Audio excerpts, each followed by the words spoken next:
Pero sí que me gustaría exponer lo que hace una editorial jurídica, porque creo que ahí es donde está el quid de la cuestión. Bueno, para empezar, quisiera exponeros que el hecho de que llegue la inteligencia artificial generativa en realidad es un hito más dentro de un transcurso de 25 años de inteligencia artificial. O sea, no tenemos que verla como esto es muy nuevo, es muy nueva, es muy incipiente, pero es un transcurso de una línea tecnológica que ha evolucionado y que se veía que iba a evolucionar por ahí. O sea, que en realidad es sorprendente, es nuevo, es incipiente, como luego se explicarán, pero en realidad es el camino que era lógico. Una editorial jurídica lo que tiene son contenidos de alta calidad. Entonces empezamos por ahí, ¿no? ¿Y qué ha hecho durante todos estos años? Pues desde hace ya más de 25 años, en concreto la editorial Tirán ha estructurado esos contenidos. Por eso digo que no es una batalla que sea de hoy, es una batalla ya muy antigua, ¿no? Ha estructurado esos contenidos, los ha organizado, pues en un principio pues incluíamos metadatos, parámetros de búsqueda, luego ya introdujimos semántica, introdujimos big data, introdujimos, ya fuimos afinando cómo ofrecer ese contenido al usuario. En realidad transformábamos ese contenido y la inteligencia artificial generativa pues viene a ser una transformación mucho más bestia. Yo creo que es muy importante, y por eso está Jorge Ortega aquí, Jorge Cerdio, perdón, Jorge Reyes, somos la editorial de los Jorges, sí, somos la editorial de los Jorges. Bueno, por eso está Jorge Arroyo y Jorge Cerdio. Es muy importante explicar qué hace un LLM y en ese contexto, cómo una editorial jurídica con sus datos estructurados puede ofrecer un buen servicio al usuario. Entonces, eso es lo que queríamos explicaros un poco qué hace un LLM en el contexto de una editorial jurídica, ¿no? Y yo creo que Jorge nos puede ayudar. Sí, intentando explicarlo muy por encima, porque hay unas empresas tecnológicas detrás brutales que tendrán cosas muy, muy complicadas y nosotros solamente podemos rascar la superficie, ¿no?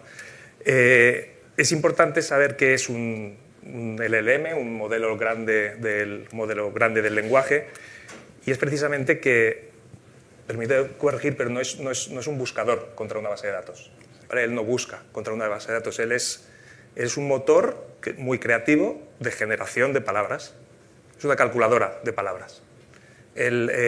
Todo empieza con ese entrenamiento, que habréis oído 1000 veces hablar del entrenamiento, donde se lee mucho, se lee todo Internet, se lee una gran cantidad de información y acaba generando conexiones entre palabras, ¿vale? Habréis oído también, tiene 700 billones de parámetros, no sé cuántos billones de parámetros, pues esos son 700 billones de conexiones entre palabras, que no son palabras, pero vamos a dejarlo ahí. Y lo que consigue al final es establecer una serie de pesos entre esas palabras para establecer probabilidades. Pero al final, cuando tú le haces una pregunta a un LLM, todo es una secuencia probabilística de palabras, ¿vale? Que sabe que cuando se da la palabra A, B, pues a continuación suele aparecer la palabra C. O sea, no se ha ido a buscar. Nunca se va a buscar. Y la probabilidad ya implica una cierta incertidumbre, ¿no? Ya es un grado de... Ya no es la verdad absoluta, es la probabilidad. Entonces, esa probabilidad es muy alta, es pues, un 98% de que, me lo voy a inventar, perdón, el delito de robo sea el 187. Y lo acierta en el 98% de las veces, hasta que dice que es el 189. Y ahí pues te puede tocar a ti, ese 189, ¿no? Entonces es importante matizar eso, ¿no? Que es una herramienta fantástica para el procesamiento del lenguaje natural, pero no es una fuente de sabiduría. Entonces, por no alargarlo mucho, o si queréis... Jorge, ¿quieres comentar algo? Yo quería conectarlo con un punto del ponente anterior y a lo que dijo Borja, y es que el deber ético de un abogado es no delegar su juicio profesional. Y si lo delega,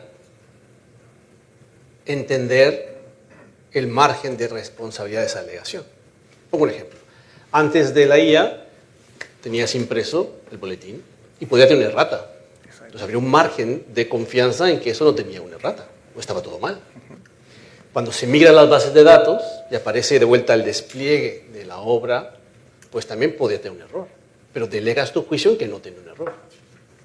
cuando avanza la inteligencia artificial y ahora es estadística, descriptiva, y te dicen, en este juzgado, en tanta cantidad de veces se ha desistido este asunto por esta razón. Esto no quiere decir que sea verdad hoy, que vas a presentar tu asunto, pero te puede pensar si delegas o no tu juicio. Pero el caso de la IA generativa es que ahora hay que repensárselo 20 veces, porque ni es un papel, ni es una base de datos, ni es una estadística descriptiva. Es una combinación de palabras. Exacto. De modo que cuando te dice a ti, o haces tú cualquier cosa con un LLM, tu margen de responsabilidad ética se agranda. Sí. Y este es un poco el punto que decías tú. De hecho, el otro día, no sé dónde lo leí, que ponía que los despachos de abogados que no utilicen la IA van a ser despachos que no van a ser eficientes. Sin embargo, los despachos que sí la utilicen pueden ser despachos más peligrosos. Sí. Porque al final, lo que comentaba, ¿no? El no tener, el delegar, que al final habrá gente que delegue, bueno, pues esto está bien, y nosotros mismos nos hemos encontrado casos de escritos que hemos recibido, que es un copia y pega de ChatGPT, que es que no se han preocupado ni de quitar las líneas que separan los renglones unos de otros. Eso puede generar un problema gordo porque efectivamente, lo que comentabais, te puede dar el 2% que te diga que es el 189 en vez del 175, y eso genera un problema muy gordo y una responsabilidad muy grande también para el abogado o la persona que no está supervisando eso. Ahora, dicho esto, si no toma ChatGPT o Gemini cualquiera, tiene este margen de responsabilidad. Ahora, la pregunta es, ¿cuál es el contexto pertinente, fiable y seguro de uso de un LLM para un abogado? Entonces, ¿qué necesitaría de un LLM para que cuando lo use, me puedo sentir tranquilo delegándolo, como cuando leía el boletín impreso, o consultaba una base de datos, o me daba una estadística? Y esa explicación es valiosa. ¿Jorge? Sí, entonces nosotros lo que hacemos es utilizar los LLMs, repito, no como fuente de sabiduría, sino como una herramienta de procesamiento del lenguaje natural fantástica, ¿vale?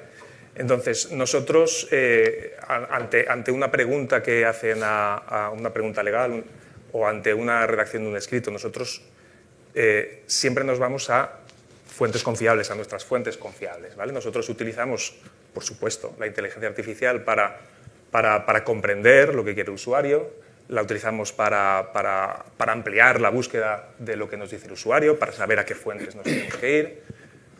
Utilizamos la inteligencia artificial para modelar semánticamente, matemáticamente, como dicen lo que es el texto. También la utilizamos para cuando recuperamos información, saber si es relevante o no para la pregunta, porque el derecho es tema de matices y de cosas muy concretas y hay que ver si aplica. Y, por supuesto, la utilizamos para al final generar la respuesta final de forma que sea amigable y que sea en el lenguaje adecuado. Pero, repito, siempre acabamos nosotros utilizando nuestro contenido y dando un tema importante que se ha dicho en la ponencia anterior, que es el tema de la explicabilidad o de la trazabilidad, más bien, ¿no? Nosotros siempre somos capaces de decir por qué estamos diciendo algo. Nosotros te estamos diciendo que esto es este artículo o tienes que aplicar esto porque está en esta ley o porque está en esta sentencia o porque está en este libro de Tirant, que por suerte tenemos un fondo editorial muy amplio que responde pues muchísimo. No puedo decir todo, porque en esta vida no puedes decir a todo, pero responde muchísimo. Y entonces esa responsabilidad que estáis hablando del abogado, él puede ejercer, le facilitamos esa responsabilidad de esa donde puede consultar las fuentes y puede consultar el por qué le estamos diciendo algo, ¿no? Sí, eso es, lo que dices es fundamental. Es más, yo os comentaba antes, un poco fuera, que nosotros venimos usando la inteligencia artificial un poco desde que la pusieron al público, ¿vale? Lógicamente, llega esto, al principio nadie sabe bien qué es, cómo funciona, empiezas a usarlo, ¿no? Y poco a poco te vas dando cuenta de justamente todo esto, lo que hablamos, las alucinaciones. Oye, que no acierta 100%, ojo, que no todo lo que dice es válido, que estamos en un mundo nuestro, el mundo de la abogacía y del derecho, que tenemos que ser muy finos, y sí que es verdad que tenemos ciertas ventajas igual que ganamos con el tema del uso de la inteligencia artificial, porque te desarrolla y te ayuda mucho a generar textos, pero hay que ser muy fino. ¿vale? Entonces nosotros lo que sí que hemos pensado y lo vimos desde que entró el reglamento es que desde el propio despacho tenemos que tener una serie de protocolos de actuación con la inteligencia artificial, es decir, ya no solo vale con, vale, lo lanzamos al despacho, que la gente del despacho lo use y ahí vía libre, no, hay que hacer una serie de protocolos, de hecho nosotros tenemos una serie de protocolos donde hay ciertos escritos, bueno, la totalidad de los escritos prácticamente, la totalidad del uso de la inteligencia artificial tiene que ir mínimo revisado por un abogado letrado, porque es que puedes tener, pues, es lo que hablamos, son las probabilidades. Lógicamente la probabilidad irá disminuyendo, irá cada vez siendo mínima, pero sí que o sí tienes que tener a alguien que apoye o revise ese escrito o esa búsqueda de jurisprudencia o cualquier texto jurídico que hayas hecho, para evitar ese error. Creo que ahora mismo tenemos que ir todos, o está la responsabilidad de todos, ¿no? Oye, no es solo usarlo, sino usarla bien. Creo que tenemos que ir por ahí. Entonces yo, aprovechando un poquito esto y que os tengo aquí, sobre todo seguramente Jorge, sea del que nos puedas ayudar más, os habrá llegado, pues le estamos hablando ahora, muchísima gente que diga, bueno, sí, es que busco en Sofía, voy a buscar un tema de jurisprudencial y es que me ha dicho algo que no tiene nada que ver. Es decir, ¿cómo ajusto? ¿Cómo se ajusta? ¿Cómo diríais vosotros que habría que ajustar un poco esa búsqueda de, oye, exactamente quiero esto, cómo lo hacemos para que me dé ese resultado exacto? ¿Hay algún truco mágico, algo que podamos usar? Es nuestro trabajo. Entonces me gustaría que nos explicarais un poco cómo... Sí, al final siempre tienes que dar más contexto, al final siempre tienes que explicarte mejor. Esto es como decirle, coger un documento y decirle, hazme un resumen, o coger una sentencia y decirle, hazme un resumen, o decirme, hazme un resumen donde me mires pues, cuáles son las pretensiones de las partes, cuáles son los argumentos de derecho, cuál es el ratio decidendi, donde tú estructuras y donde le das verdaderamente instrucciones mucho más precisas, ¿no? O sea, ese contexto, rol, igual jurisdicción, correcto. A quien le interese, pues hay unas guías de cómo hacer prompts adecuados que... Pues eso, tienes que definir el rol, tienes que definir el objetivo, tienes que definir las instrucciones, tienes que definir las restricciones, tienes que poner ejemplos, que eso ayuda mucho al modelo. Entonces, claro, el modelo no es adivino, y si al final no tienes los resultados adecuados, seguramente sea pues, porque necesitas darle más contexto, explicarte mejor, igual que a otra persona que tienes delante y le explicas y no te entiende, pues le amplías información. Y una cuestión. Quizás, un poco al hilo de lo que tú dices, al final el prompt o la pregunta es básico. Nosotros hemos comentado que cuando tú empiezas a trabajar con cualquier programa de inteligencia artificial, sea jurídica, lo que tienes que hacer es habértelo estudiado antes. Es decir, claro. Tú no puedes ir de nuevas, te sientas con un cliente, acabas con el cliente y según has acabado con el cliente, prácticamente le coges la grabación y se la pasas a la IA. Da igual por qué. Además de eso, y al hilo de lo que decía Rafa, nadie dejaría, un profesional responsable no dejaría que un pasante recién llegado, que es lo que le pasa a las LLMs ahora, es decir, es un pasante recién llegado, no sabemos cómo funciona, sabemos además que dicen que alucina, que encima ya viene con la etiqueta.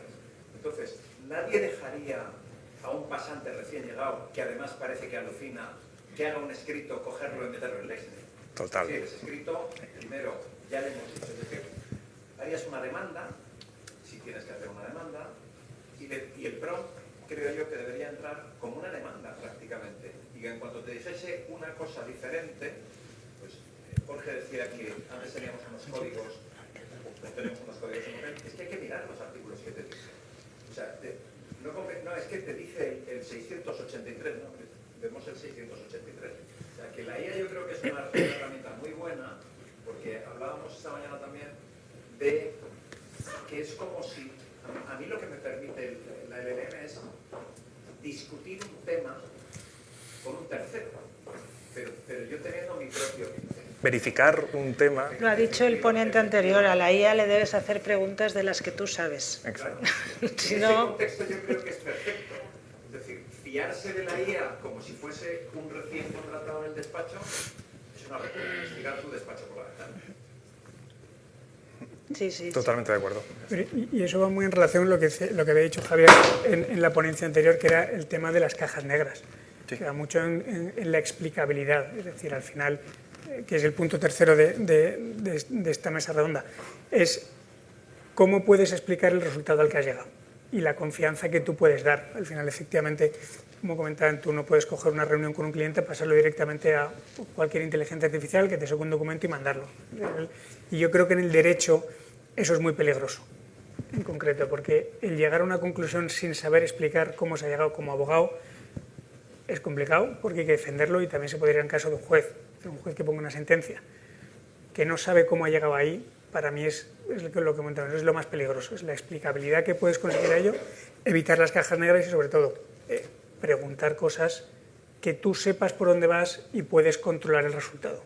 O sea, al final, yo en mi caso puedo preguntar sobre un proyecto de ingeniería, me sacará un proyecto fenomenal, pero no sé ni intuir si eso está bien o mal. Entonces, al final ahí el riesgo es muy alto. A nosotros desde el primer momento nos importó mucho la trazabilidad, el decirle al usuario de dónde extraíamos la respuesta, que tuviera un lugar donde él pudiera acudir y verlo directamente, y por qué le hemos dado esa respuesta. Eso era una obsesión desde el primer momento. No nos gustaba la respuesta y ya está. Por muy veraz que fuera, por muy verídica que fuera, daba igual. Necesitamos que el usuario supiera por qué habíamos dado esa respuesta. Y cada vez más estamos dando cada vez más contexto con nuestras respuestas, siempre subrayando, lo hemos sacado de aquí, puedes acudir a este libro. O sea, la inmediatez con todo nuestro contenido es algo que siempre ha sido una preocupación, porque creemos que una de las claves también está ahí, el generar un buen RAG, un buen RAG de contenido. Por eso decía, es que no somos nuevos en esto, ¿no? Llevamos mucho tiempo. Generar un buen RAG de contenido y actuar sobre ese RAG, porque ese RAG es seguro. Y eso es, yo creo que una de las claves no, por supuesto, no delegar, que no creo que lo tenga que hacer, pero sí de que sepas que sí que está acudiendo a la ley, no se ha ido ha ido a la ley de verdad y lo ha contestado, y no se ha inventado una ley, como a veces pasa, o ha inferido por la probabilidad de las palabras un contenido de la ley que la ley no dice, ¿no? Pero, o sea, al final eso es un poco la diferenciación entre un sistema de RAG y una IA libre. El RAG te limita mucho más y va a acudir a información que es mucho más veraz, y el riesgo de alucinaciones es mucho más bajo. Pero ahí hay un punto importante, porque incluso en términos abiertos, una IA generativa no te va a decir no sé. En cambio, cuando está contrastado con semántica de documentos, te va a decir no sé. O sea, no hay fuente a la cual pueda yo asociar esta respuesta. Y en esta era es lo que es más carente. Entonces, un LLM abierto nunca te va a decir no tengo fuente, no sé de qué estás hablando. No, incluso, pues yo eso sí, bueno, al final todos lo habremos probado, pero cuando un LLM abierto te da un resultado que es falso, a mí incluso me ha generado enlaces que tú le puedes dar que están en azul, y le das y dices, oye, que es que no me abre. No, perdona, como no tenía respuesta, te he generado un enlace para que tengas una respuesta. Y te genera un enlace de Amazon. Claro, que no existe. Que no existe. Sí, eso también me ha pasado a mí. Sentencias, te Sí. genera sentencias que no existen. Sí. Eso es así. Y al hilo de esto, uniéndolo exactamente con los principales players, ¿no?, que hay, con el Gemini de turno, Claude, ChatGPT,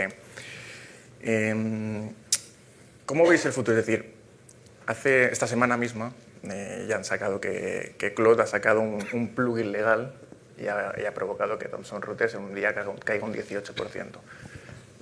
Pero paradójicamente esto a ellos no les preocupa, porque lógicamente lo que decís, bueno, pues tienen un sistema RAG interno muy potente de cientos de años, ¿vale? Pero claro, lógicamente yo entiendo que vosotros estaréis también valorando qué pasa si, al igual que está pasando pues con los programadores, que llega a Codex o Claude, que ha sacado ahora mismo su sistema de programación, o ChatGPT Health, que ya dicen que está empezando a funcionar. Es decir, ¿cómo veis vosotros el futuro y cómo os estáis adaptando, o qué previsión veis de cara a que estos ChatGPT, Gemini, Claude entren en este juego? Es que es más de lo mismo. Vale. Es que llevamos muchos años peleando contra Google. Sí. Simplemente, ¿no? O sea, pero Google es generalista, estos modelos son generalistas, y al final nosotros somos especialistas en un mercado, pues, para esta gente pequeñito, supongo, ¿no? Es cuando apareció Google, todo el mundo pensaba que, bueno, pues que los buscadores iban a desaparecer, y no los buscadores jurídicos no desaparecieron. Se adaptaron. Se adaptaron, o sea, que nos transformaremos, ya nos hemos transformado. O sea, ya Sí, es sí. el 22 de noviembre del año 22 nos transformamos ese día todos, ¿no? Pero, o sea, claro, transformarse hay que transformarse, pero el espacio del conocimiento controlado, del que ya llevamos muchos años en él, creemos que es único, o sea, ese espacio es fiel, es seguro, y eso es lo que necesita un letrado.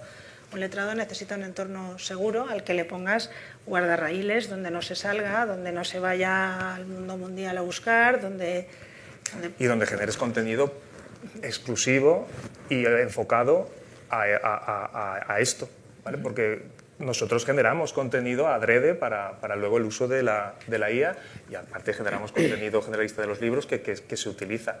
Pero claro, quiero decir que no es solamente un esfuerzo técnico, ¿vale? Es un esfuerzo humano de multidisciplinar, de técnico, y de control del contenido, de generación del contenido principalmente, ¿no?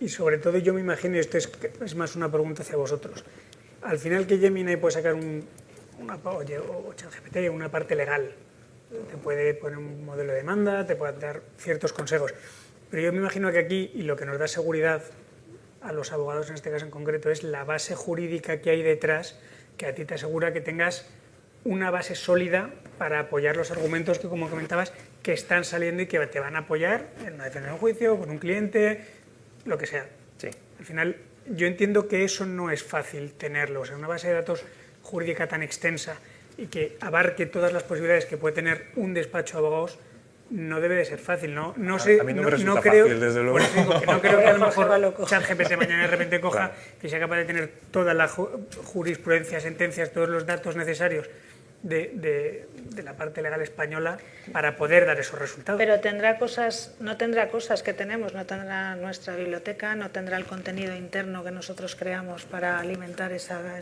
inteligencia artificial. O sea, siempre habrá cosas que no las tendrá.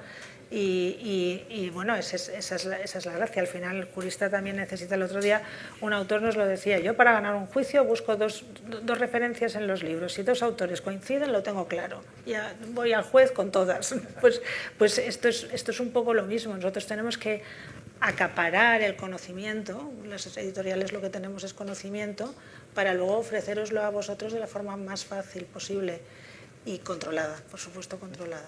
Oye, perdona, de futuro, ¿cómo vais a proteger vuestros LLMs? Es decir, yo he estado oyendo a gente que teóricamente entiende mucho de LLMs y lo que dicen es, bueno, cuando salió el ChatGPT dicen que tenía información, el primer ChatGPT que salió, tenía información de que había absorbido 140 millones de libros. Es decir, uno de los problemas o de las cuestiones que se plantea a futuro es que los LLMs están absorbiendo datos y se están autoalimentando de esos datos. Cuando se les acaben los datos, empezarán a generar datos sintéticos y se alimentarán con datos sintéticos. Entonces, vuestros datos y los datos de cualquier otras bases de datos o de cualquier otras profesiones o especialidades, como puede ser la medicina, llegará un momento en que se puedan absorber, porque ahora, si yo le digo a un LLM, ChatGPT, Gemini, el que sea, le digo, vete a la base de datos X, que no se hace en Doc, porque en Doc sí puede entrar, me dice, me pide un chapka. Es decir, ahí todavía tiene, pero ese chapka en un determinado momento la inteligencia artificial será capaz de saltarlo y será capaz de alimentarse de toda la jurisprudencia que vosotros y otras empresas de la competencia tengan. Es decir, ese futuro, ¿cómo lo veis? Porque vosotros lo tenéis que tener en cuenta. Hombre, nosotros como editorial tenemos como objetivo prioritario defender los derechos de autor. O sea, si algo como editorial nosotros no podemos delegar ese conocimiento nunca, porque nos lo han confiado, el conocimiento nos lo han confiado y tenemos que protegerlo a toda costa. O sea, que parte de nuestro trabajo va a ser protegerlo. Pero eso es vuestro fondo Sí. Pero es que hay una contraparte, es la contraparte de la seguridad. Esto es como en Harry Potter, la defensa de las artes oscuras. Si tú quieres programar, yo por ejemplo programé hace poco un scrapper para ver ofertas de cruceros, y el problema que tienes es que todas las navieras, igual que tiene por ejemplo Amadeus, no te deja entrar al bot. Tuve que coger una API, bueno, por las redes de programación, con Bridget y tal, que tienes al final que pagarla.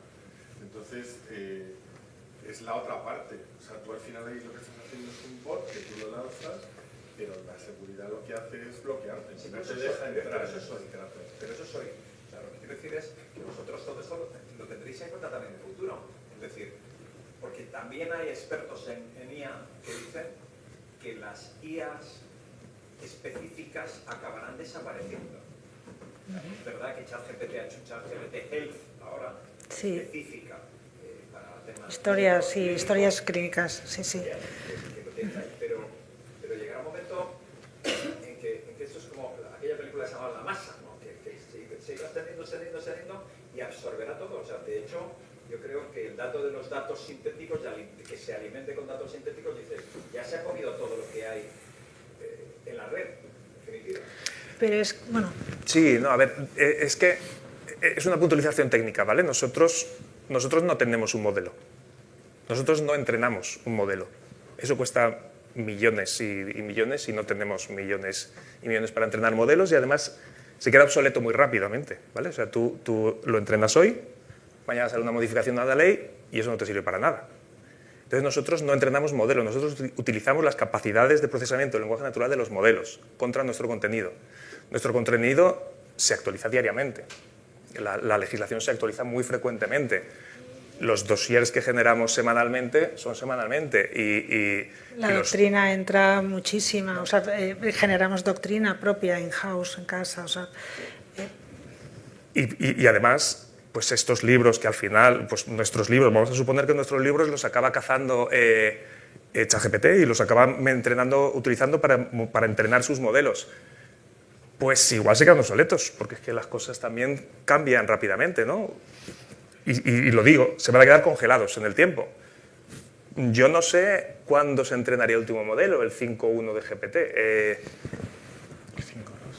Seguramente tendrá 5 meses ya, algunos meses. Sí, de octubre, más o menos. ¿Estamos ya en 5.2? Sí, 5.2. Pero el 5.2 seguramente estará, no sé si estará modelo beta o no sé qué, porque hay algunos modelos que salen como salen. Vale, el 5.2, pues el 5.2 habrá salido recientemente. Sí. Digamos que podemos haber estado 5 o 6 meses sin conocimiento adicional. En 5 o 6 meses han pasado cosas, ¿no? Y han salido cosas. Entonces, quiero decir, nosotros no entrenamos el modelo, entonces lo alimentamos continuamente con toda esta infraestructura que tenemos de sistema RAG, de sistema de clasificación, para estar permanentemente actualizados, para estar diariamente actualizados. ¿Que no lo entrenáis? ¿A qué te refieres? Vale, entrenamiento. ¿El entrenamiento qué es? El entrenamiento es que los modelos cogen, se leen Internet entera, por decirlo de alguna forma, y hacen una red neuronal. Una red neuronal es una red que conecta palabras y asigna esas probabilidades que hablábamos antes. Una vez lo ha entrenado, habla de memoria. Tú le preguntas y él habla de memoria, no consulta absolutamente nada. Dile, escríbeme el delito de estafa. Y te lo escribe de memoria, no se va a buscar al Código Penal en ningún sitio. Entonces, ahí ha entrenado y se acaba. Gracias a ese entrenamiento, él es capaz, el modelo, de generar lenguaje de una credibilidad y de una calidad absoluta, imitando distintos modos. Háblame como un abogado, háblame como un médico, háblame como un niño de 10 años. Es capaz de hacer todo eso, ¿no? Entonces, esas capacidades del lenguaje son las que nosotros utilizamos para siempre, recuperando nuestro contenido, ser capaces de darte la respuesta actualizada y trazable. ¿Vale? Entonces, volviendo a tu pregunta, ¿que lo van a entrenar? Sí, pero al final necesita un tiempo de entrenamiento. Segundo, ellos no se van a preocupar de generar contenido. Y tercero, va a perder esa inmediatez que nosotros intentamos ofrecer. ¿Perdón? Claro, eso ya es otra cosa. Ahí ya entramos en delitos que no sé yo cómo sería eso, en los delitos que puede cometer la propia inteligencia artificial. No lo sé. Ahí yo ya... Pero sí, en principio los roban o... Bueno, sí, eso decía, Pero ¿no? eso es, y un poco a colación de lo que decías de los temas de seguridad, eso es un tema más. Ahora también la preocupación es que ya los hackers no son hackers físicos, es decir, intentan vulnerar la seguridad a través de la IA, que es mucho más agresivo, es mucho más eficaz. Entonces, claro, al final eso también hay que saber combatirlo, ¿no? Porque ataques de la IA son mucho más difíciles de combatirlo y entiendo que vosotros tenéis todas las seguridades puestas en ello, pero claro, es un riesgo bastante alto a futuro. Y luego también me imagino que los firewalls, etcétera, también estarán con IA y al final se compensará un poco todo, pero claro. No soy ningún experto en seguridad, desde luego, pero supongo que tienes razón, que la IA intentará atacar por un sitio y la IA, por otra parte, intentará defenderse de eso. Y, bueno, un poco al hilo, pero saliendo un poco de este tema, pero al hilo de la protección de estos datos, yo... Una cosa, antes de salir del tema, es ¿cómo hacéis? Porque decirle que vosotros vais generando contenido, lo vais actualizando diariamente, entonces todo eso, ¿cómo lo hacéis? Porque yo, desde la perspectiva de lo que es entrenar o generar contenido diario, me parece mucho más difícil o mucho más exigente el generar un contenido diario, semanal, pero para mantenerlo todo actualizado que tener un modelo de entrenamiento que se va entrenando automáticamente. Entonces, ¿esto cómo lo conseguís? A ver, técnicamente es automatización e integración, lo que también se ha estado haciendo durante mucho tiempo, ¿no? Al final, nosotros tenemos nuestros procesos de entrada de documentación que están automatizados, lógicamente, y tenemos que sincronizar e integrar todo eso para acabar alimentando pues, estos sistemas de clasificación en las taxonomías jurídicas que tenemos, estos sistemas vectoriales que nos ayudan para hacer la búsqueda semántica. Al final, eso es programación tradicional de toda la vida. O sea, no hay inteligencia artificial. Ahí es, me entra esto por aquí, tiene que seguir estos pasos, tiene que indexarse, tiene que procesar y lo tengo disponible. Tienes que esforzarte para que vaya lo más rápido posible, para que no se caiga, para que no se pierda. Eso ya es, digamos, ingeniería informática más tradicional. Pero ahí no hay magia, vamos. O sea, eso es, ahí no hay es magia. tradicional. Correcto. Es una programación normal en la que está todo automatizado para que se vaya utilizando. Correcto. Y para programar puedes utilizar IA, pero Sí, el sí, sistema sí. de programación, pero el sistema de programación es el tradicional. Bueno, de hecho es que ya se usa la IA para programar. Ya lo decían, ¿no? En Silicon Valley, como programan, pues con IA. Claro, Sí, claro, sí, claro. sí, está Si el debate está en todas las profesiones. Exacto. Sí. Exacto. Yo os quería saltar un poco, y volviendo un poco a ese protocolo, ¿no? Que os hemos comentado que tenemos, uno de estas acciones que hacemos es, lógicamente, la anonimización de estos documentos, ¿vale? Tanto, bueno, para cualquier base de IA que usemos, pero concretamente en la vuestra, a mí me gustaría saber, ¿es seguro, es decir, vosotros qué herramientas tenéis? Si yo subo un documento sin anonimizar, ¿vosotros tenéis algún sistema para guardar esos datos? Es decir, ¿recomendáis que los subamos aún así anonimizado a vuestros sistemas? ¿Tenéis algún tipo de...? Siempre es recomendable. Siempre Sí. es recomendable que suba anonimizado. ¿Pero tenéis algún sistema Sí. para guardar esos datos y esa información que recibís de...? A ver, nosotros no nos guardamos esos datos. Vale. Es que para empezar ¿vale? es eso. Primero, O sea, no nos os guardáis. guardamos esos datos, ¿vale? Otra cosa es la herramienta de gestión de expedientes, que tú puedes subir un documento y ese documento lo guardas, no se procesa, no hacemos nada con él. No hacemos nada y está en con él zona... más que almacenarlo Se en queda un almacenado lugar ahí. muy Exacto. seguro, cumple con todas las normativas. Exacto. Entonces, si tú ahora llegas y haces una pregunta, ¿no? O sea, al asistente, en el cual pones datos personales, eso es un riesgo, eso es mejor que no lo pongas, ¿no? ¿Lo destruís en un plazo de 15 días? Es que no lo almacenamos, No se Es que no almacena. almacenamos. no lo almacenamos. Pero la información viaja. O sea, tú me lo escribes a mi servidor, pero yo en mi servidor alguna información le acabo teniendo que pasar al modelo, al OpenAI, para que me resuma, simplemente. Por ejemplo. Si estáis conectados con LLMs externos. Correcto. O sea, nosotros utilizamos las LLMs de manera interna a través de APIs, que se dicen, no sé si conocéis el término, que supuestamente no utilizan esos datos para entrenar los modelos, ¿vale? O sea, mientras Las APIs herramientas... tienen un nivel de seguridad superior al de usuario. Digamos, las APIs siempre tienen un nivel de seguridad muy grande. Correcto. Entonces, y ahí se acaba la historia. Pero, Jorge, pero para no ser ambiguos con esto. Si tú lees los términos y condiciones de ChatGPT hoy en Europa, te dice que no utilizar esa conversación y que puedes tener una opción para decir que no utilices esta conversación para futuros entrenamientos. Exacto. Pero lo cierto es que uno es suspicaz y dirá, bueno, y al final será que sí lo hacen. Eso es lo que está diciendo Jorge. Esto es, no guardamos datos, no almacenemos nada, pero al final, incluso con la opción de que no será usado para entrenar, pues, ¿qué es lo más seguro? De vuelta, la opción juiciosa humana, pues no lo hagas, ¿no? Claro.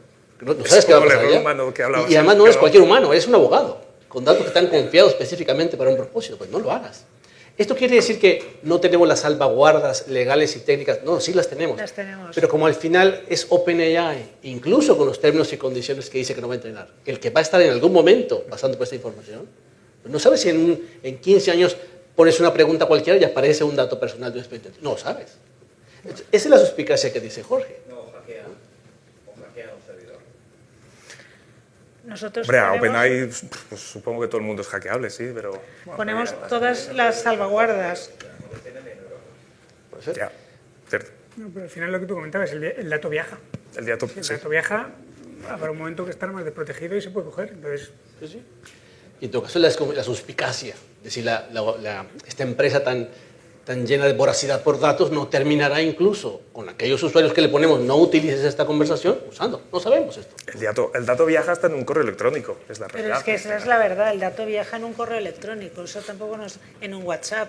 El dato viaja, o sea, tú envías algo por WhatsApp y eso no sabes realmente. Y ya para parecer un poco más técnico, incluso cuando dices que hay encriptación de punta a punta, pues está el famoso ataque del hombre en el medio, ¿no? The man in the middle, que es un programa que trata de trazar la ruta del servidor probabilísticamente y se pone en el medio y te captura el mensaje de WhatsApp. ¿No?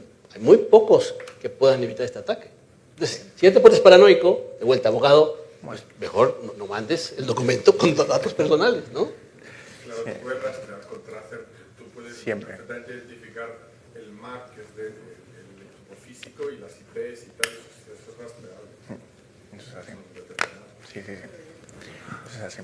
Pero la plataforma en sí pues tiene todas las salvaguardas que puede tener. Utiliza Azure, guardamos en servidores seguros, o sea, no guardamos los documentos de los usuarios, excepto los que el usuario guarda, que hay una zona donde el usuario si quiere guarda, pero eso ya es una decisión personal de cada usuario. O sea, todas las salvaguardas las ponemos, pero si nuestro programa de gestión de despachos utiliza el cliente de correo del usuario y ahí se produce algo, nosotros ya eso escapa de toda... Es que escapa de todo control, ¿no? No podemos... Sí, está claro. Yo, por saltar un poco, os voy a comentar me gustaría hablar un poco del tema de las automatizaciones, bueno, básicamente de... Como has comentado, ahora mismo con Tirán tú puedes pedirle de una demanda de modelo de demanda o un contrato y tú completarás los datos y tienes una serie de, de demandas ya realizadas.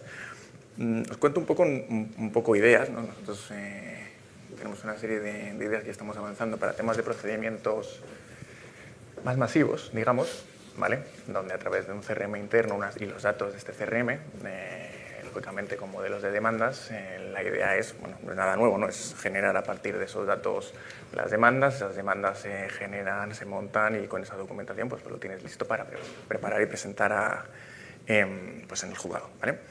Esto nosotros, que lo estamos viendo de forma interna, ¿no? Es decir, con nuestro propio CRM y nuestra documentación, viendo las capacidades, ¿no?, que tiene Tirán ahora mismo, es decir, que puedes generar estas demandas, no sé si vosotros habéis pensado en un futuro de, oye, no sé si está abierto ya, porque la verdad que no lo conozco, o si tenéis pensado abrir un poco nuestra línea de negocio, vamos a llamar línea de negocio de tenemos las herramientas, ¿no? Tenemos la forma de generarlo.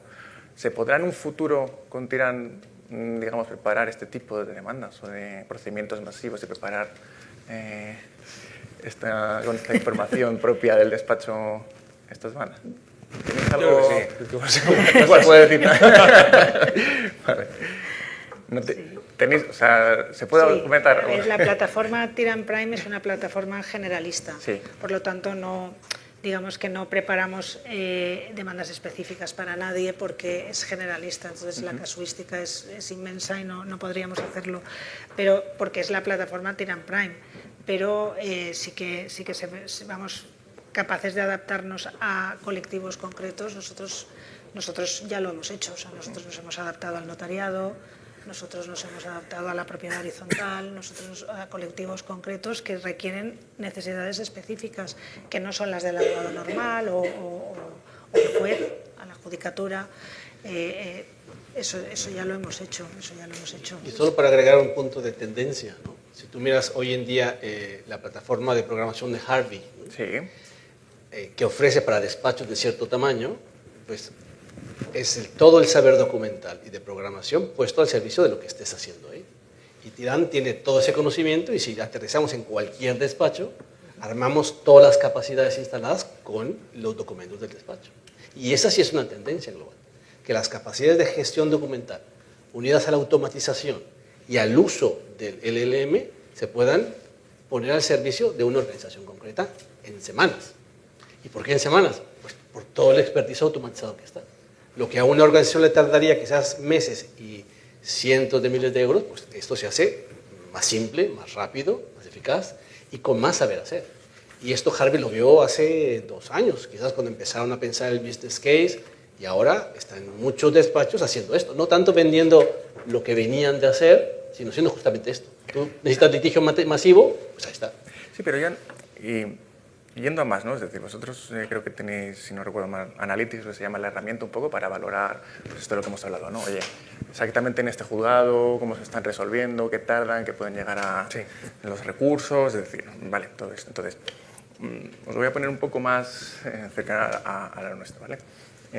Nosotros vemos sobre todo temas de reestructuraciones y insolvencias, ¿vale? Creo que se ha comentado en las primeras ponencias, pues el tema de la ley de segunda oportunidad, bueno, pues por poner un poco en contexto, lógicamente cada juzgado tiene, pues, tiene su forma, ¿no?, de resolver, tiene su criterio, ¿vale? Con esta herramienta de Analytics a lo mejor, es decir, sabemos el criterio de cada juzgado, podemos llegar a un punto en el que estas demandas masivas ya no sean solo modelos en los que tú cambias únicamente los datos de cada uno de los clientes y lo lanzas, pero lo que es el fundamento y el cuerpo es el mismo, sino, oye, podemos saber, dependiendo de cada juzgado, cómo está resolviendo este tipo de cuestiones o cómo planteárselas para que me lo resuelvan a mi favor. Es decir, podemos entrar a jugar con ese sesgo, ¿no?, propio de cada juzgado en el que se optimice, digamos, a nuestro favor, ¿no?, conseguir un éxito mayor, ¿no? Eso se puede llegar, se va a llegar a hacer. Sí, claro que se puede. Sí, o sea, se va a ir a eso. Sí, se va a llegar al final.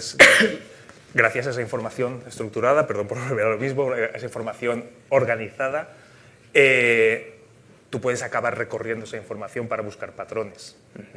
Una vez tienes esos patrones, puedes automatizar procesos que miren lo que tú quieras, ¿no? Que miren el hecho clave, cuál fue el hecho clave, y que agrupen y que acabes decidiendo una argumentación o proponiéndote una argumentación u otra. Que es fundamental esa apreciación porque si no vamos a acabar que la inteligencia artificial va a acabar creando doctrina, ¿no? Es decir, va a acabar, ¿no?, un poco... proponiéndote. Claro, entonces, proponiendo. Bueno, pero al final vamos un poco a eso.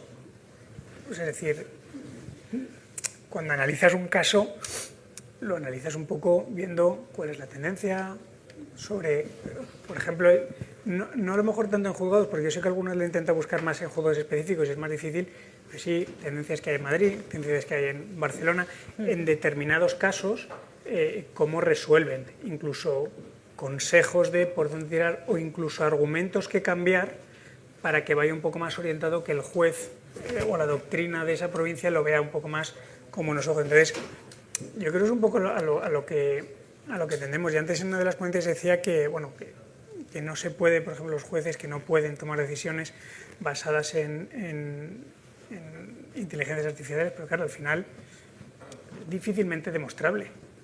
Tú puedes coger, puedes meter en una inteligencia artificial que te saque un criterio por una sentencia y luego tú revisarlo y estás más o menos de acuerdo, dictarlo con tus palabras o con tu propio criterio, pero al final sí que es verdad que hay una parte que nos va a empezar a sugestionar a todos que va a venir por parte de la inteligencia artificial. Pero es como pedirle a un piloto que no use el piloto automático. Efectivamente, Sí, es que es ponerle puertas al campo. pero en el momento que se introdujo el piloto automático, pues como cuando se introdujo el correo electrónico, internet, pues habría pilotos que dirán, mira, a mí es que lo que me gusta es llevar el avión yo solo. Y habría gente que diría, ya, pero es que al final el piloto automático va a acabar ya, pero en los aterrizajes no es recomendable.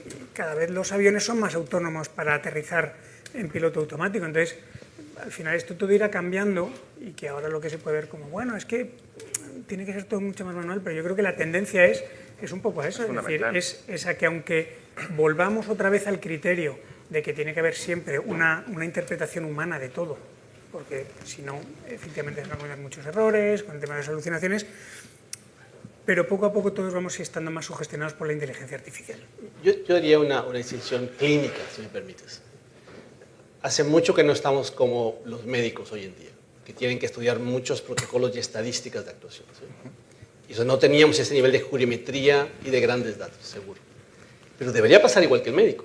Si un médico es entrenado a recibir a alguien con una serie de datos de prevalencia, tú llegas a la urgencia médica con un dolor en el pecho y las chances de que tengas un ataque cardíaco son bajas por la estadística de prevalencia. Y entonces debe ser un problema gástrico.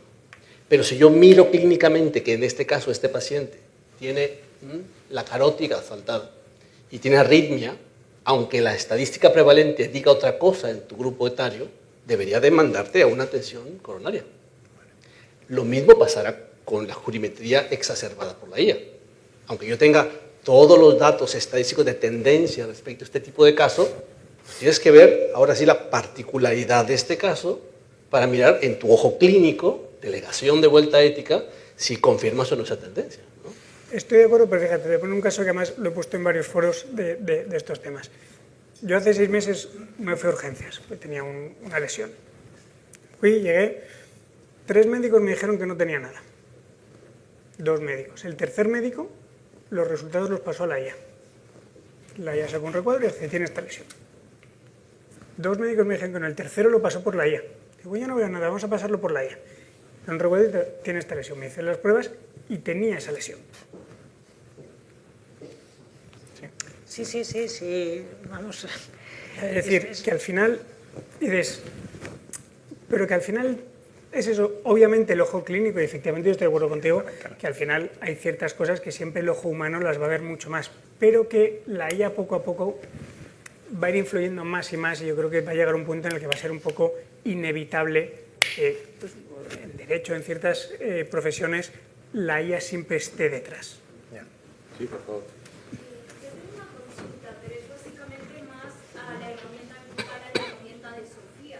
¿Cuál es el límite de fuentes que se pueden subir a un chat? Puesto que hay veces que tú tienes un procedimiento y quieres alimentarlo con tu propia documentación, aparte de un evento concursal, cualquier tipo de tema o ámbito, ¿no? Entonces, ¿cuál es el límite que te permite Sofía como tal? El límite actual es el límite de los modelos, es la verdad. Los modelos que estamos utilizando, pues creo que, si no me equivoco, están en 128.000 palabras. O por ahí, ¿vale? Ese es el límite técnico. Luego, lógicamente, se podrán hacer más cosas para ir troceando y conseguir meter más ahí dentro, ¿vale? Luego está la parte que no tienes límite, ¿no? Que dentro de Sofía te estamos poniendo a tu disposición todo, o sea, no hemos contado los tokens, la verdad, pero tienes acceso, en cada consulta tienes acceso a todo. Pero respondiendo a tu pregunta, actualmente viene a ser 128.000. No sabría decirte la Constitución española cuántos tokens tiene, no sabría decirte. Sí, creo que está por ahí, ¿no? Los tokens están en ese... Bueno, luego tienes trucos también, ¿no? Es decir... Aproximadamente son unos 500 folios, más o menos. Deberían ser, pero bueno, luego... Luego hay trucos, efectivamente. Es decir, yo siempre recomiendo uno que es... Esto es lo que hablábamos antes, es decir, pues vamos a tomarla ya ahora mismo como un poco un pasante que tú de primeras pues le tienes que poner mucho en antecedentes. Si tú le llegas a alguien, un junior que de primeras, no, lógicamente no tiene ni idea y le pones un expediente de 10.000, 1.000 folios, lógicamente es imposible que se lo coja y se lo lea todo, no va a poder, es decir, no llega, vamos a verlo un poquito así. Entonces, vamos al truco, yo uso mucho el tema de la descomposición del problema, ¿no? Vamos a hacer el problema en problemas más pequeñitos, vamos resolviendo ese problema pequeñito, además ayudamos así a la guía a que, claro, se informa y sobre todo responde, o por lo menos a nosotros nos funciona bastante, con una exhaustividad mayor, porque no tiene esa cabeza de embudo de querer resolver todo en una única respuesta, sino que te va resolviendo con mayor exhaustividad esos pequeñitos problemas y tú ya, como piloto principal, eres el que va recopilando esa serie de información, lo vas plasmando en tu escrito o en el foro de dictamen que quieras usar y vas redesarrollándolo. Es un truco que yo creo que es... Sí, total. Y otro riesgo también, que al final es inevitable, es el ser lo más aséptico posible. Bueno, claro. Porque tú a la IA, ha pasado esto, esto y esto, te da una contestación de cuando dices, vale, ahora ponte que yo soy la otra persona y que el malo es el otro. Son sesgos. Y te da una contestación diferente. Es decir, oye, lo mismo que a mí me da la razón, ahora se lo está dando a la contraparte. Entonces, eso también es un riesgo, es decir, el ser lo más aséptico posible a la hora de dar las instrucciones a la IA para que te dé la respuesta lo más neutra posible y realmente ajustándose a la realidad, porque en cuanto empiezas a meter sesgo de, bueno, pues es que sí, pero a lo mejor no lo ha hecho tan bien.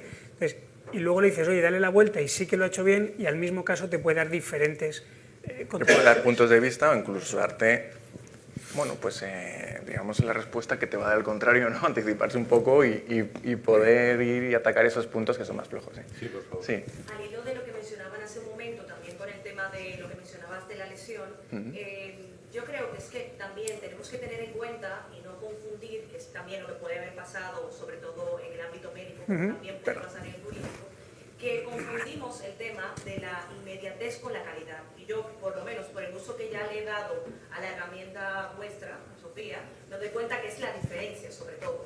La calidad de que muchos despachos, muchos abogados buscan. Es mucho más fácil la inmediatez. Bueno, tengo que resolver esto porque me ha dicho el socio con el que trabajo que tiene que estar a las 2 de la tarde.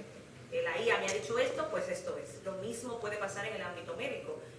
Puede ser que sí que tengan ese conocimiento o puede ser que no se hayan puesto a estudiarlo porque saben que tienen lo rápido, la inmediatez. Ahora voy a contestar y ya está. Pero realmente sin la formación, que yo creo que todavía, por suerte, sigue siendo la parte más importante, si no nos formamos, si no aprendemos y si no entendemos que la inmediatez no puede sustituir la calidad, lamentablemente las cosas evidentemente van a ir mal. Yo creo que es más un tema de que hay que formar y sobre todo hay que aprender y buscar la calidad, lo mejor. Es verdad que tenemos que hacer las cosas rápido, pero hacerlo rápido, con unos defectos que vienen de una inteligencia artificial que quizás no tiene todo el conocimiento que necesitamos, pues es mucho más complejo. Y por eso herramientas como esta, que tienen una base jurídica enorme, que todos la hemos utilizado antes de que exista, por ejemplo, el asistente, pues es mucho mejor fiarnos de información que esté contrastada y validada a través de la doctrina que de información que venga, pues sobre todo de fuentes abiertas, cuando realmente es mucho más fácil o rápido.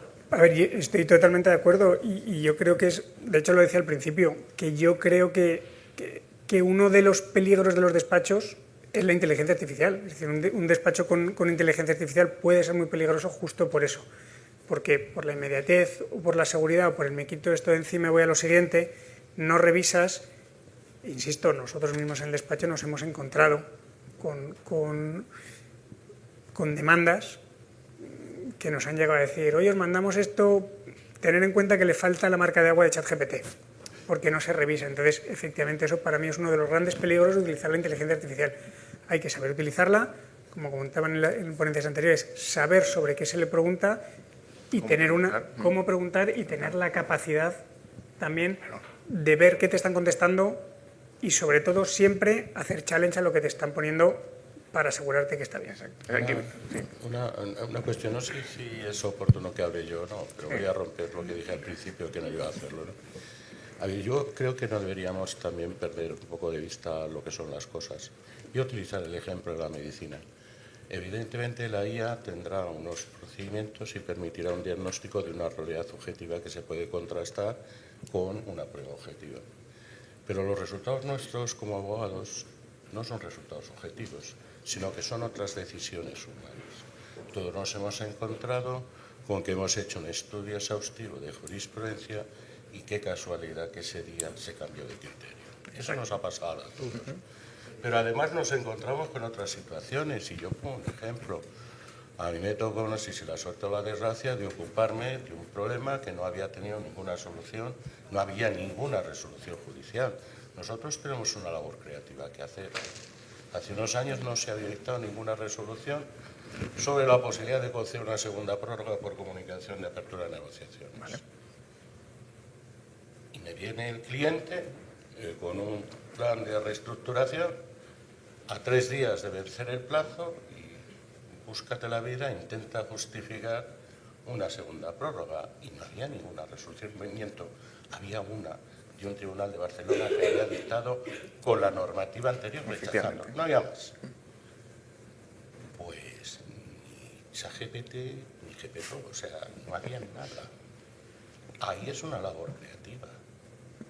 Entonces, no olvidemos, creo yo, podemos confiar en la IA todo lo que queramos, pero nosotros, nuestra predicción, a ver, yo algunas veces entro en el juzgado con la misma sensación que tengo el 22 de diciembre, el día de la lotería, si me toca no me toca, o sea, las cosas como son. Entonces, dependemos de una decisión ajena.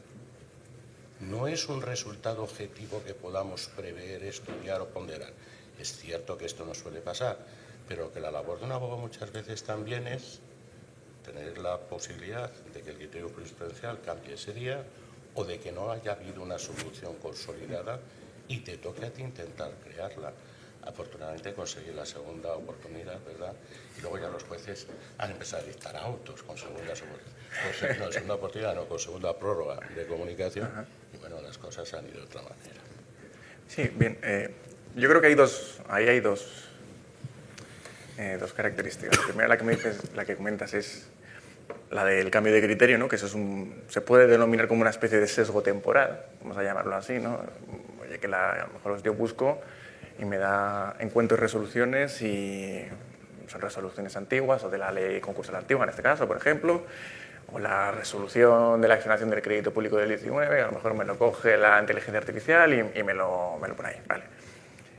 Y la otra, bueno, pues al final puedes usar una herramienta de inteligencia artificial no para crear un criterio o plantear una cuestión ante el juzgado, sino a lo mejor para que el que tú ya tienes, adaptarlo y optimizarlo de tal forma que se te explique mucho mejor de cara a ese juzgado al que vas a presentarlo. Yo creo que ahí de IA te puede ayudar mucho. Lo que hay que evitar ahí también es el sesgo de certeza, es decir, no hay que dar nunca por bueno el 100% de lo que te diga la IA, si no, no puedes. Ahí es donde entramos, donde hablábamos del tema del copiloto, ¿no? el piloto automático y demás. Es que yo creo que nunca se va a llegar a... Es decir, por lo menos yo lo veo así, es decir, no, hay muchos trabajos en los abogados se van a acabar. No, yo creo que necesitas a la persona, porque básicamente eso es lo que estamos comentando. Es decir... Y más en la defensa, porque claro, aún en la labor jurisdiccional, bueno, es más, yo lo veo más automatizable. En ciertos aspectos sí, pero no en todos. Es decir, no en todos, la decisión... Un juzgado se puede resolver ciertos asuntos con inteligencia artificial, sí, pero no todos. Y luego un recurso, ¿qué lo va a hacer? Vas a recurrir y el recurso te lo va a ver otra inteligencia artificial. Es que no tiene sentido. Sí, pues no sé, las alcoholemias, pues está clarísimo. ¿Sabes? Sí. Hay cosas que están muy claras, que sí que se pueden automatizar, pero la que no veo automatizable es la defensa. Porque la defensa requiere, como ha dicho nuestro moderador, una labor creativa y una labor de situarte en el caso y de ver la vuelta del caso y de que no te la va a dar nunca la IA. Es que no. Pero ahí es donde va a marcar la diferencia un buen abogado. Claro. Claro. Es que volvemos a lo del anterior. Porque demandas vamos a poder hacer todos. Porque si no una demanda, metes una serie de datos y te va a sacar. Pero ahí es donde va a entrar en factor un buen abogado, es decir, una persona que sea capaz pese a la inteligencia artificial, lo pueden enseñar, innovar y sacar adelante Que ciertos tenga casos. conocimientos y use la IA, las dos cosas. Claro, pero ahí está la clave, es que ahí está la clave. Es como el chiste de la broma que decía que he ganado el procedimiento porque mi abogado fue capaz de demostrar que la señal de 50 no se veía a 200, ¿no? Un poco eso la IA no te lo va a decir, está claro. Son alucinaciones, los abogados. Entonces, ahí, eso es el papel del abogado, por el Los abogados tienen que alucinar también para poder conseguir eso. Bueno, hay que... Sí, pero al final es lo que comentaba él, es la labor del abogado, ser creativo. Claro. La creatividad está en decir que a 250 no se lee la señal de 30 y te lo compran, pues oye, Ya está, es un claro. éxito. La IA nunca te va a decir, Es la diferencia entre decir, tengo el ligamento cruzado roto o qué se me ocurre a mí para resolver este asunto. Es decir, el otro día me contaba, esto fue una anécdota, el otro día me contaba como anécdota en un procedimiento donde el abogado que iba a la defensa vio que aquello era indefendible y se allanó. Y aún así citó para audiencia previa y se volvió a allanar. Y aún así siguió el juicio y acabó ganando el juicio del allanado. Inexplicable, sí, pero pasó. O sea, lo que quiero decir es que no tenemos un resultado objetivo que la IA nos pueda anticipar, con más o menos error, con mayor o menor grado de percepción. Nos puede dar pistas. ¿Por qué? Porque el resultado que queremos en último término le pasa lo que nos está pasando a nosotros, que es una decisión humana y que en ese momento alguien tomará esa decisión y dictará una sentencia o resolverá un recurso o la actuación que se trate.